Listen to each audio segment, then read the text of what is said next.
একজন জানবাজ পুরা বাংলাদেশ এলোমেলো করে দিতে যদি পারে, তাহলে পাড়া মহল্লায় যদি এরকম হাদির মতো চরিত্রের লোক তৈরি হয়, এই সমাজ পরিবর্তন করা সম্ভব, ঠিক কিনা? একজনের পরিবর্তন দেখেন না, একজনের বিপ্লব দেখেন না। 32 বছরের একটা বাচ্চা ছেলে, 1.5 বছর আগে যাকে কেউ চিনত না, তার কথার পাওয়ার, সত্যের উপরে থাকার অবিচলতা, একনিষ্ঠতা, ইসলাম প্রিয়তা, কোরআন প্রিয়তা, ইমান প্রিয়তা এমন জায়গায় নিয়ে গেছে, এই বাংলাদেশ যতদিন থাকবে ইনশাআল্লাহ এই ছেলের নাম ততদিন থাকবে, ঠিক কিনা? আপনি কেন এরকম নিজেকে চিন্তা করতেছেন না? কেন আপনি দায় সারা চিন্তা করতেছেন? চিন্তা করছে উমুক বিড়ি খায়, খাক। লিডার কেন কথা বলতে পারে না? নেতাগিরি দেখায়, ছবি দেখায়, তেলবাজি মারায়, কিন্তু কোনো পজিটিভ কাজ করতে পারে না। পারে না কেন? ওই বিড়িখোরে ঠেকাতে পারে না, কারণ উনি অনেক আগে বিড়ি খাওয়া বাদ দিছে, উনি গাঁজা খায়।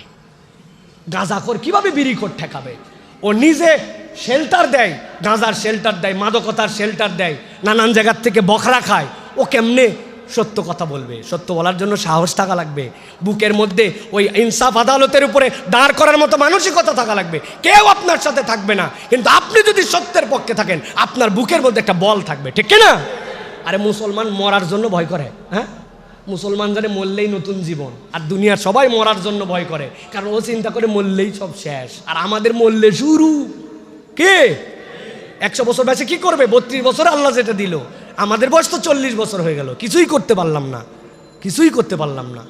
কিন্তু আল্লাহ রাব্বুল আলামিনের জন্য যদি ডেডিকেটেড হই, এই জন্য বারবার বলতেছে অন্তর মাইরে ফেলেন না, কওয়াসিয়াতুল কুলুব বানায় ফেলেন না, রিয়ালাইজেশনের জায়গাটা ওপেন রাখেন, অন্তরটাকে আল্লাহর জন্য ডেডিকেটেড করার জন্য চেষ্টা করেন। আমি একটু ভালো করব, আমি সমাজের জন্য চেষ্টা করব, রাষ্ট্রের জন্য চেষ্টা করব, আল্লাহর জন্য করব।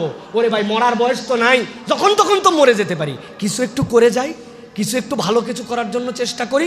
এই বোধের জায়গাটা আল্লাহ বলছেন যদি মরে যায় ধ্বংসপ্রাপ্তের তালিকায় নাম উঠে যাবে।